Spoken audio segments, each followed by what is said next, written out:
Today we're going to assemble the Q800A pedestal. Take a look. So first thing you need to note is that little slit in the bottom just goes like this. This is the metal part. Slide it on. 4 screws.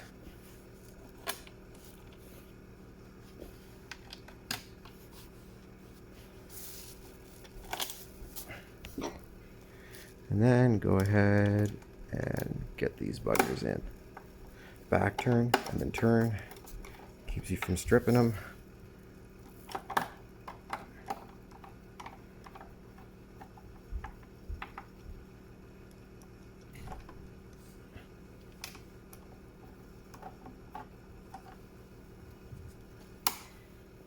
Back turn in.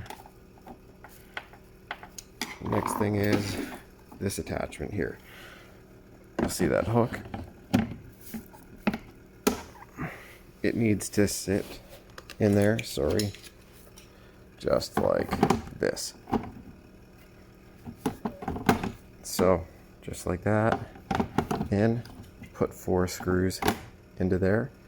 Before we do that though, I'm just showing you how that sits in there. Put this to the back of the TV so that way you have easier access. So just like that.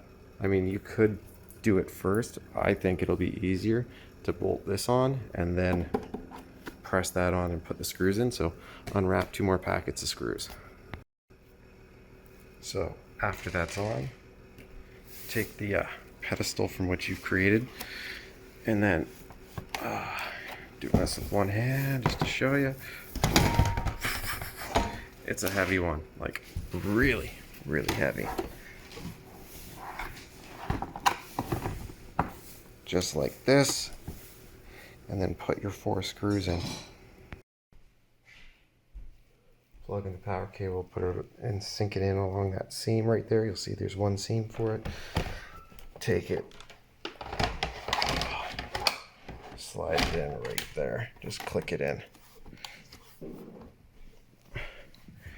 It should fit just like that.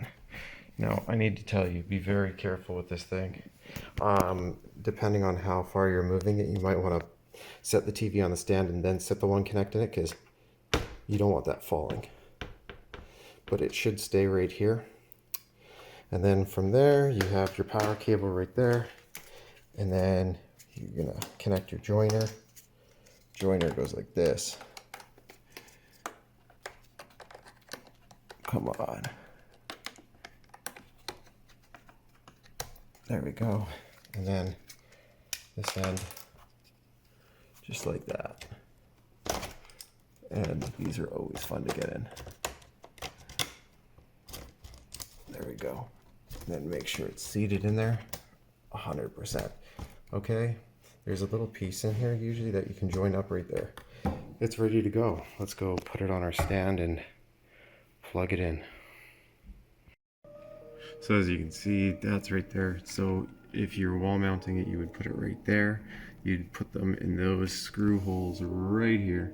So that way you can hang it off the back of the TV. And you put these spacers so you can space your wall mount off the wall to have enough for that to keep it nice and cool. So if you're mounting it, these are those little pieces. You would just screw them in here. So they're like that. And from there, when you do that, you would take this and see the keyhole mounts. You would slide the keyhole mounts on, and then that's how you'd wall mount this on the back of the TV. And then don't forget to use those big spacers.